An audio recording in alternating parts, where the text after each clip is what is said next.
नमस्कार, मैं Bhimaram Chaudhary, assistant professor sociology, SPC government college Ajmer.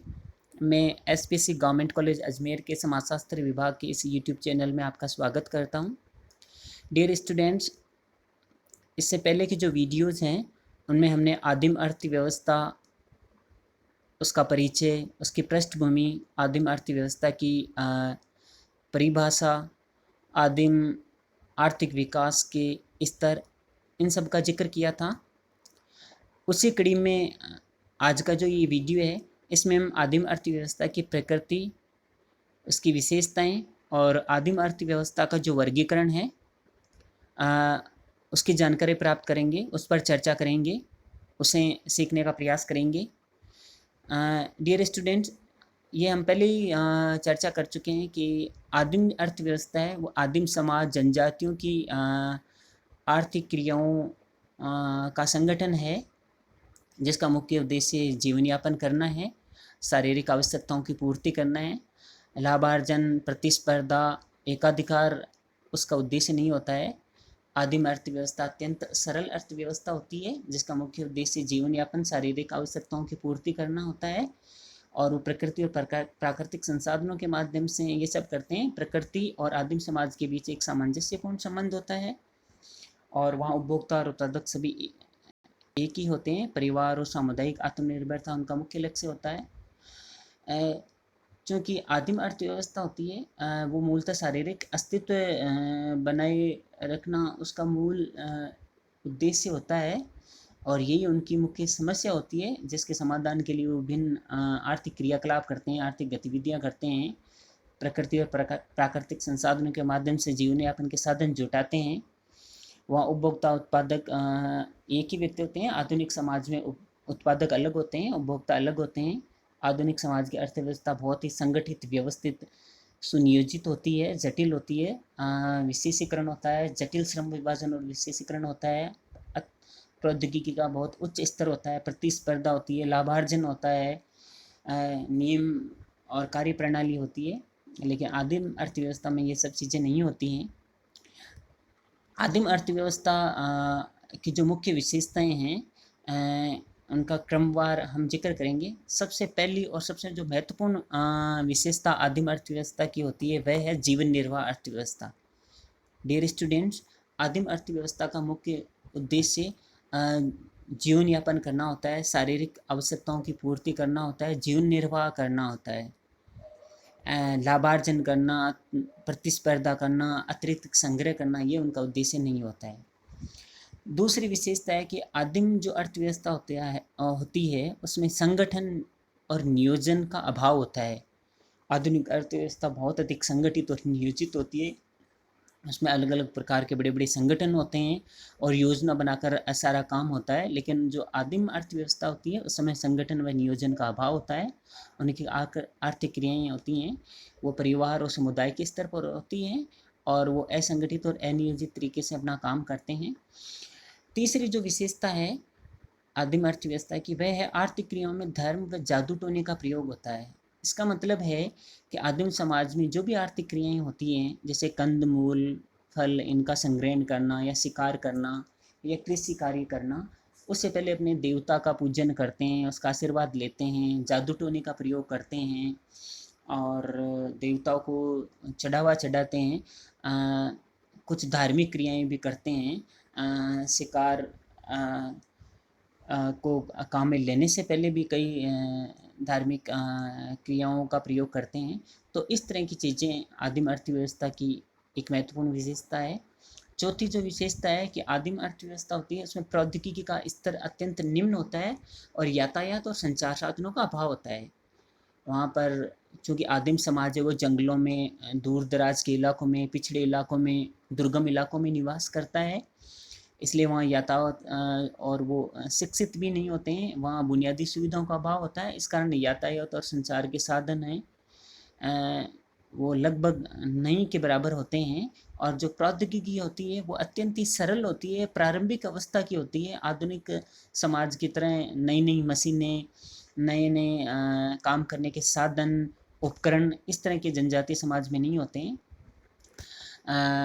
वो साधारण जो उपकरण होते हैं, साधारण चीज़ें होती है हाथ से निर्मित या उनके क्षेत्र में उपलब्ध होती हैं, उन्हीं से ही वो शिकार है, खाद्य संकलन है, कृषि कार्य है, पशुपालन है, इस तरह की गतिविधियां करते हैं। पांचवी जो महत्वपूर्ण विशेषता है वह ये है कि आदिम समाज में नियमित बाजार, प्रतिस्पर्धा और लाभार्जन की भावना का अभाव होता है। वहाँ कोई बाजार नहीं होता है, वो अपने परिवार समुदाय की ज़रूरतों के लिए शिकार करते हैं, खाद्य संकलन करते हैं, कृषि कार्य करते हैं। और वो दूसरे समुदाय देश, दूसरे जनजाति से उनकी कोई प्रतिस्पर्धा नहीं होती है, नहीं अधिक से अधिक लाभ कमाना का उद्देश्य होता है, जैसा कि आधुनिक अर्थव्यवस्था में होता है। छठी जो विशेषता है वह है श्रम विभाजन एवं विशेषीकरण तथा संग्रह प्रवृत्ति का अभाव। आदिम समाज है, आदिम अर्थव्यवस्था, उसमें श्रम विभाजन है, वह विशेषीकरण नहीं होता है, यानी कि श्रम विभाजन अत्यंत सरल स्वरूप में होता है। हर काम को हर व्यक्ति कर सकता है, किसी एक काम के लिए कोई आधुनिक समाज की तरह विशेषज्ञ नहीं होता, इसलिए वहाँ विशेषीकरण नहीं होता है। श्रम विभाजन का मतलब है स्त्री पुरुष मिलजुल कर काम करते हैं। कृषि कार्य है उसको स्त्रियां भी करती हैं, पुरुष भी करते हैं। शिकार और खाद्य इस तरह की जो चीज़ें हैं वो पुरुष करते हैं, और खाद्य संकलन है, कंदमूल है, फल संग्रह, इसका का काम महिलाएं करती हैं। तो एक तरीके से लिंग के आधार पर श्रम विभाजन होता है, आयु के आधार पर भी श्रम विभाजन होता है। तो सरल श्रम विभाजन पाया जाता है वहाँ पर, और संग्रह प्रवृत्ति बिल्कुल नहीं होती है। केवल जीवन यापन के लिए वो खाद्यान्न संकलन करते हैं, कृषि उत्पादन करते हैं, शिकार करते हैं। सातवीं विशेषता उत्पादन वितरण केंद्रित होती है एवं विनिमय का अभाव होता है। यानी कि आदिम समाज में जो आर्थिक क्रियाएं होती है वो आर्थिक क्रियाओं के माध्यम से अपनी ज़रूरतों की चीज़ों का उत्पादन करते हैं, और अपने परिवार समुदाय और दूसरे जनजाति के साथ वितरण भी करते हैं, लेकिन उनमें व्यापक स्तर पर विनिमय नहीं होता है। विनिमय होता है उपहार विनिमय के माध्यम से वो चीज़ों का आदान प्रदान करते हैं, अत्यंत सरल रूप में होता है, व्यापक स्तर पर विनिमय नहीं होता है। आठवीं जो विशेषता है कि जनजातीय जो अर्थव्यवस्था होती है उसमें मुद्रा विनिमय का अभाव होता है। वहाँ आधुनिक समाज की तरह मुद्रा नहीं होती है, मुद्रा का प्रचलन नहीं होता है। वो वस्तु विनिमय के माध्यम से आदान प्रदान करते हैं, या उपहार विनिमय की व्यवस्था होती है, जिसके माध्यम से एक जनजाति दूसरी जनजाति को उपहार देती है, वस्तुओं का विनिमय करती है, आपस में अपनी ज़रूरतों की पूर्ति के लिए सामान का आदान प्रदान करती हैं, लेकिन वहाँ मुद्रा का अभाव पाया जाता है। नवीं जो विशेषता होती है परिवार आत्मनिर्भर एवं सामूहिकता व सहकारिता। जो जनजातीय समाज है, आदिम समाज है, वो मिलजुल कर आर्थिक क्रियाएं संपन्न करते हैं, वहाँ सहकारिता की भावना से काम किया जाता है, एक सब के लिए सब एक के लिए, यह सहकारिता की भावना होती है। और परिवार है वह आत्मनिर्भर होता है, अपनी ज़रूरत की चीज़ें स्वयं मेहनत करके जुटाता है, और दूसरे समुदाय या दूसरे परिवार पर निर्भर नहीं रहता है। कुछ चीज़ों के लिए आपस में वो मिलजुल कर उपहार विनिमय और वस्तु विनिमय के माध्यम से उनकी पूर्ति करते हैं। तो ये भी एक महत्वपूर्ण विशेषता है। और 10वीं जो सब और महत्वपूर्ण विशेषता है वह है सामूहिक संपत्ति व सामुदायिक आत्मनिर्भरता। जनजातीय जो समाज है, जनजातीय अर्थव्यवस्था है, आदिम अर्थव्यवस्था है, उसमें संपत्ति सामूहिक होती है, और ये सब मुखिया जनजाति समाज के मुखिया की देखरेख में होता है, परिवार के मुखिया की देखरेख में होता है, और सामुदायिक आत्मनिर्भरता उनका मुख्य उद्देश्य होता है। उनका समुदाय आत्मनिर्भर होना चाहिए, उसको अपनी ज़रूरतों की पूर्ति के लिए दूसरे समुदाय पर निर्भर नहीं रहना पड़ता है। ये आदिम अर्थव्यवस्था की मुख्य विशेषताएं हैं, जो आदिम समाज को, आदिम अर्थव्यवस्था को आधुनिक अर्थव्यवस्था से बिल्कुल अलग करती हैं। और एक आदिम अर्थव्यवस्था और आधुनिक अर्थव्यवस्था में हम बिल्कुल अंतर कर सकते हैं, और इस तरह जो आदिम अर्थव्यवस्था है उसकी प्रकृति को हम समझ सकते हैं कि आदिम अर्थव्यवस्था अत्यंत सरल अर्थव्यवस्था होती है, जिसका उद्देश्य जीवन निर्वाह करना होता है। अब हम जिक्र करते हैं आदिम अर्थव्यवस्था का सामाजिक मानव शास्त्रियों ने, समाज वैज्ञानिकों ने किस तरह वर्गीकरण किया है। थोड़ा संक्षिप्त विवरण इसका भी मैं प्रस्तुत कर देता हूँ आपके सामने। डियर स्टूडेंट्स, प्रसिद्ध अर्थशास्त्री एडम स्मिथ ने आदिम अर्थव्यवस्था को 3 भागों में बांटा है: आखेटक, पशुपालक और कृषि। यानी आखेटक अर्थव्यवस्था जिसके अंदर शिकार किया जाता है, पशुपालक अर्थव्यवस्था जिसके अंदर पशुपालन के माध्यम से जीवन यापन किया जाता है, और कृषि अर्थव्यवस्था जिसमें कृषि और कृषि से संबंधित गतिविधियों के माध्यम से जीवन यापन किया जाता है। इसके साथ ही सर्वश्री फोर्ड एवं हर्ट्ज़कोविट्ज़ हैं। इन समाज वैज्ञानिकों ने भी आदिम अर्थव्यवस्था को 5 भागों में बांटा है। पहला है संकलन स्तर, जिसमें खाद्य, कंद मूल इस तरह की जीवन यापन की चीज़ों का संकलन किया जाता है। दूसरा है शिकार, हंटिंग, यानी इसमें खाद्यान्न की ज़रूरतों के लिए जंगली जीवों का शिकार किया जाता है। तीसरा है मछली पकड़ना, मछली मारना, फिशिंग, यानी समुद्र के आसपास जो रहने वाली जनजातियाँ हैं या झीलों के आसपास रहने वाली जनजातियाँ बड़ी झीलों में या समुद्र में मछली मारकर अपना जीवन यापन करती हैं। चौथा भाग है कृषि, जिसमें कृषि और कृषि से संबंधित जो गतिविधियाँ हैं उसके माध्यम से जीवन यापन करते हैं। और पांचवी है पशुपालन, स्टॉक रेजिंग, यानी कि पशुओं को पालते हैं, उससे दूध ऊन प्राप्त करते हैं, उसके माध्यम से कृषि का कार्य भी करते हैं। इस तरह ये 5 भाग सर्वश्री फोर्ड एंड हर्ट्ज़कोविट्ज़ ने बताए हैं। इसके अलावा भारतीय समाज वैज्ञानिक है डॉक्टर एस.सी. दुबे, उन्होंने आदिम आर्थिक संगठन के 3 मुख्य स्तर बताए हैं। पहला है संकलन और आखेटक स्तर।